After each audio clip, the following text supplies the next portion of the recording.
Okay, on today's episode, we are going to break down three key factors to bring into your awareness for setting a strong and supportive morning routine. All right, let's get right into it. So, before you even start a morning routine, you have to establish what you truly desire. Now, this sounds simple, but I want you to stop and think about why you want to have this morning routine to begin with. What is the deep rooted reason as to why you want to create one?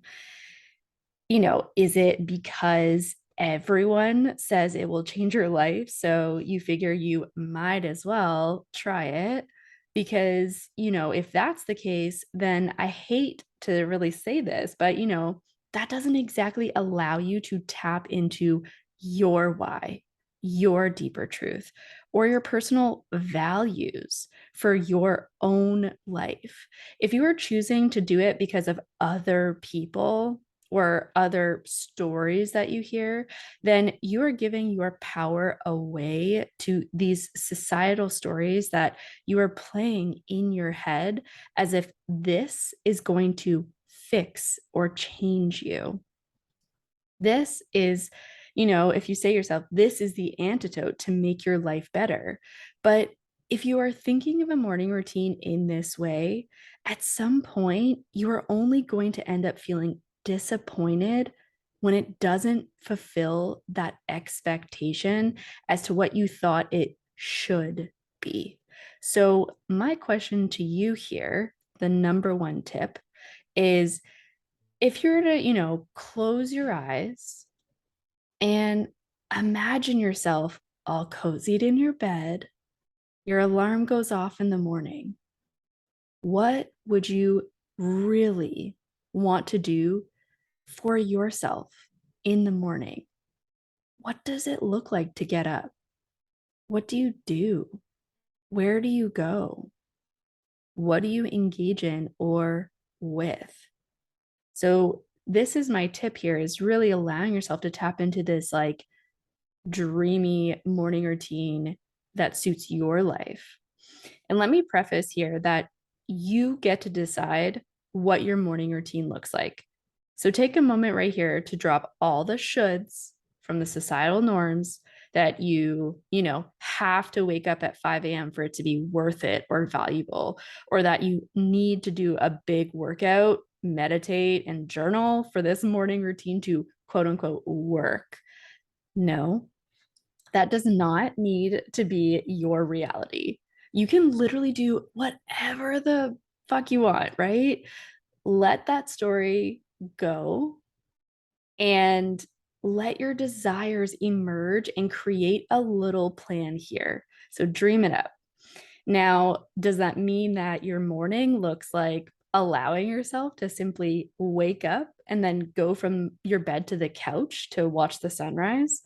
Or even giving yourself space to just get out of bed first and foremost, especially if that is your biggest struggle in the morning, because that is definitely mine. So, do you want to work on just getting physically out of bed and then you can go scroll Instagram for 10, 15 minutes and relax? Like, that is so okay, or if you do want to incorporate some type of meditation, what if it's 5 minutes of mantra music while you brew coffee? Or if you want to incorporate more movement, you do stretching in your kitchen while your tea boils, right? I'm kind of giving away two tips here, I guess, where you get to choose whatever the heck you want your mornings to look like according to your lifestyle and home life, but also allowing yourself to start tiny.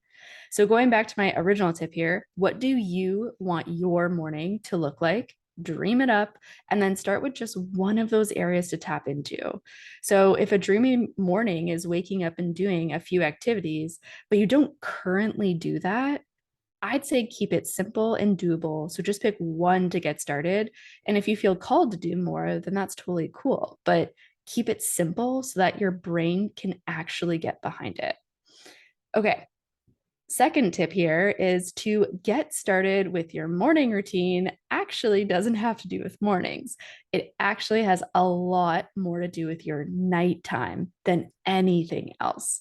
What you do to support yourself in getting a good amount of sleep when you go to bed, what time you stop eating, how much water you drink before bed, how much you are scrolling or watching TV right before bed or actually in bed. These all play a factor. So, this tip is really about doing a nighttime audit. What does your nights typically look like? What do you do? Really pause and do an inventory of your typical night. So, like, are you snacking late at night, hopping into bed, and then watching TV until you fall asleep? Nothing wrong with that. um, but obviously, if you do it every night, that might be affecting your mornings.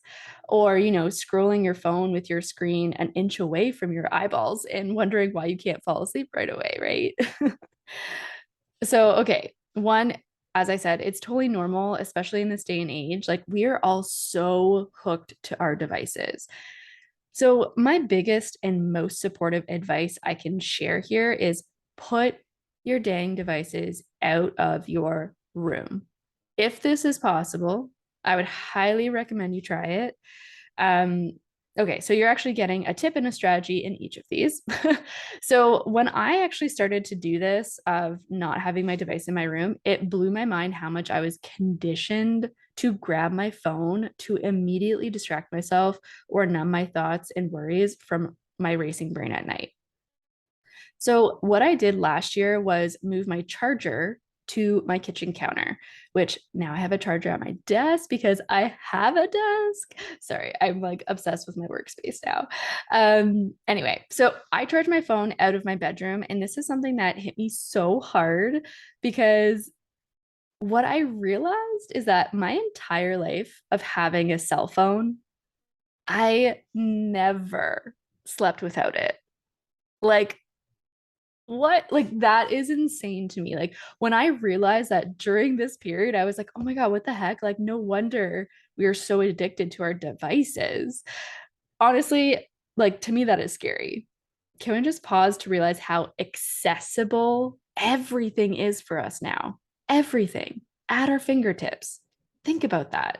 So when we have a certain thought, we immediately go to grab our phone and either put it in our notes app, in our calendar, or Google something, or check our email, or check Instagram because we might have forgotten to check something, right? Like, it is wild. So, one, pause and notice how much you are actually on your phone. And please give this a try for at least 2 weeks. So, when I did this for the first time, even during the day when I wanted to go charge my phone, I kept walking into the bedroom and staring at the nightstand. Like, it literally made me laugh how my automatic response was still to go directly to my room and look at my nightstand and then realize, like, oh, right, my charger isn't in here anymore. And this was such a cool test for my brain, honestly. So, for the first few days, I kept going into the bedroom and looking at my nightstand and then realizing, right, the charger isn't there anymore. Then, after those few days, I would walk towards my room, pause at the door, realize it wasn't in there, and go charge my phone in the kitchen. Then, after a week or so, I would get up to go to my bedroom, but stop before even walking there and then remind myself, like, oh, right, it is in the kitchen. Like, can we just pause? Like, how cool is that? I literally was noticing myself in real time of how automatic it was for my brain to be like, chargers in bedroom. Now, this is a simple example of changing my environment. And it took about a week or two for my brain to get behind a new location.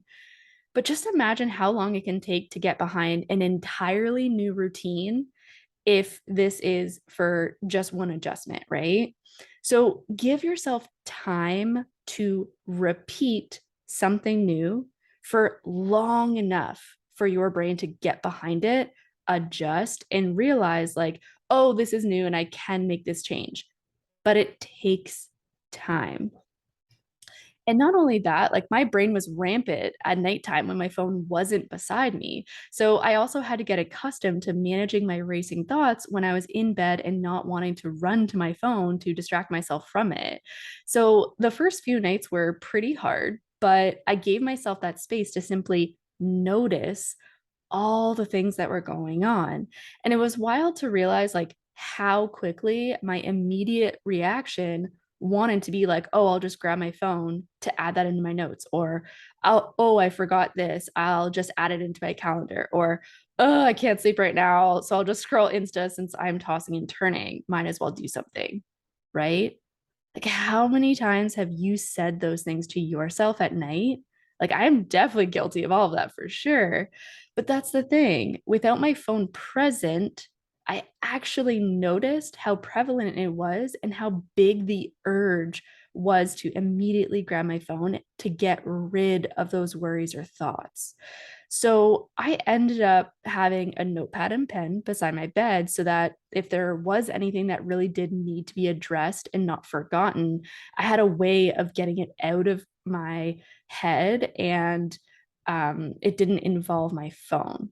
So that was super helpful. Like that really changed everything. Okay, I could talk about all these factors for auditing your nighttime for hours. So, reminder of this second tip is audit your nighttime routine. Take a few nights of data to collect evidence of essentially what you do, what works, what doesn't, and what you'd like to slightly adjust and start from there. This will drastically change how you are able to better support yourself when that alarm goes off in the morning. It truly did change my life and how I operated in the mornings. Okay. And last tip here is about when you wake up in the morning. So, okay, you've created a dreamy morning routine that you would like to do, and you've assessed your nighttime routine and made adjustments to support yourself for that strong morning routine. Now, what happens when that alarm goes off in the morning?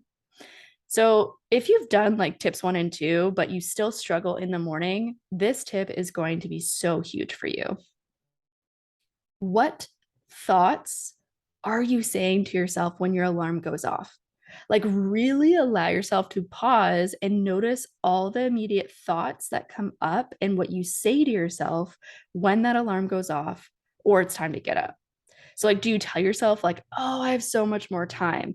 Or I am really tired. I can sleep just a bit longer. Or, oh, that was the first alarm. I can snooze it and get up at the second one. Or, I don't need to get up that early today. Or, I'm super tired, so I don't need to get up right now. Or, since I'm tired, I need to sleep longer. Right? Like, let me just break an assumption right here, right now. If you notice, there was a lot of thoughts that I mentioned there that talk about being tired. And so a big assumption is that you will wake up and be energized right away.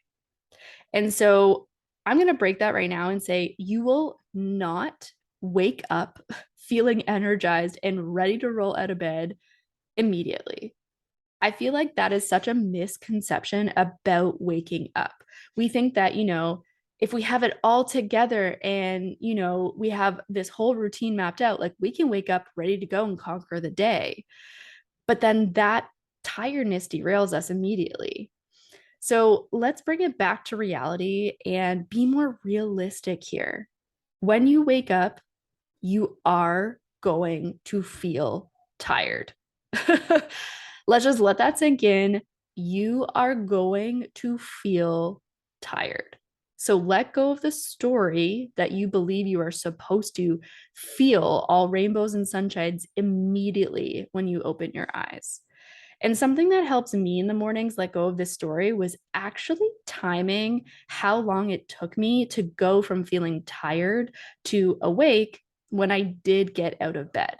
So what was cool about this is what I realized majority of the time when I wake up feeling super tired. What I realized is that majority of the time I wake up feeling so friggin' tired. So when I got out of bed and moved around a bit, did a little stretch, got my protein drink ready, and started coffee for Ian, within that first 10 minutes, I was super tired, but I started to feel awake. So around the 10-minute mark was when I went from tired to awake. And that window allowed me to realize that this is normal, this will happen, and that it is natural for our bodies to need that tired to awake window. So strategy with this tip, because I seem to have ideas pop up as I record these episodes, is time how long it takes you in the morning to go from feeling tired, get up, and then feeling awake. And also, if you do any of these tips and you use these strategies, like, that is so exciting. And please send me a DM so we can chat about it. And I'd love to see how it is going for you. I always want to hear from all of you whenever you listen in. So send me a DM. Let's chat. I love connecting with you all. Okay, going back to the original final tip here of noticing your thoughts. What thoughts are you playing in your head, and do you let them dictate your morning? Do you immediately believe them and respond to it and let yourself go back to sleep? Most likely that is true, or else you wouldn't be listening to this episode, right? Your thoughts and feelings dictate your behavior. So if you wake up feeling tired, one, this is normal and can be expected, but you don't need to let that add fuel to the first thing in the morning and create more turmoil in your head to spiral with thoughts of, oh gosh, I can't get up if I feel tired. No, you can shift your thoughts towards that first step I shared with you about thinking about your dream morning. How do you want to show up for yourself in the mornings? How can you make a decision in this moment to support future you right now? Because the thing is, you have to be her before you become her. I'll repeat that. In order for you to have that dreamy and supportive morning routine, you have to be the person that engages in that routine before you become that person. It may sound silly, but think about it this way. You can create the life that you desire, but think about it this way. You cannot create the life that you desire unless you start to make tiny shifts in your mindset along with those tiny baby steps with your daily habits to be able to move the needle forward into that dreamy lifestyle. Without those action steps, it is just a dream. Okay, so to end this episode, here's a recap of the 3 tips for a strong and supportive routine. First tip, dream up your ideal morning. Imagine yourself waking up when that alarm goes off. What would you really want to do for yourself, regardless of what you've heard to be true? What does it look like to get up? What do you really want to do? Like, who cares what Sally or your brother or, your friend does in the morning? What do you want to do for yourself? And the extra tip here is to pick one thing from this and start there, make it tiny and realistic. And actually also fun. I didn't say that earlier, but truly adding fun into it can really help your brain get behind it too. Second tip, audit your night routine. What does your nights typically look like? What do you do? Really pause and do an inventory of your typical night. So when you stop eating, how much TV or scrolling you're doing, is your phone in your room, what time to go to bed, all that. Track it for a few days and start to catch the patterns you'd like to adjust. And my strategy with this one was to put your devices outside the bedroom and allow yourself to fall asleep without the digital screens affecting your circadian rhythm and melatonin. I didn't mention that before either, but screens really do affect our brain and chemicals in our body. So this can help your body produce more melatonin, aka help you get sleepy faster without the screens, which actually feels counterintuitive when sometimes screens get you sleepy, but it is really doing the opposite effect of straining your eyes and stopping melatonin from releasing. So essentially, try this out and let me know how it goes. And the third and final tip here is, what thoughts are you saying to yourself when your alarm goes off? Like, really allow yourself to pause and notice all the immediate thoughts that come up when that alarm goes off, and tap into your dreamy vision and support yourself to navigate these thoughts where you do not have to immediately believe them. You can shift and remember the feeling of what you do get up to complete this routine. And remember the feeling of when you do get up to complete this routine, it supports future you. And the little strategy here too is time, how long it takes you in the mornings to go from feeling tired, get up, and then feeling awake. That beginning of the day from opening your eyes and keeping them open to the time you start to feel more alive and awake. How long does it take you? Okay, that is all for today. I hope this was helpful. As always, be sure to send me a message to connect. I would love to hear how all of this goes for you. You get to make your mornings exactly how you want them to. Whatever you can control and create for you is possible.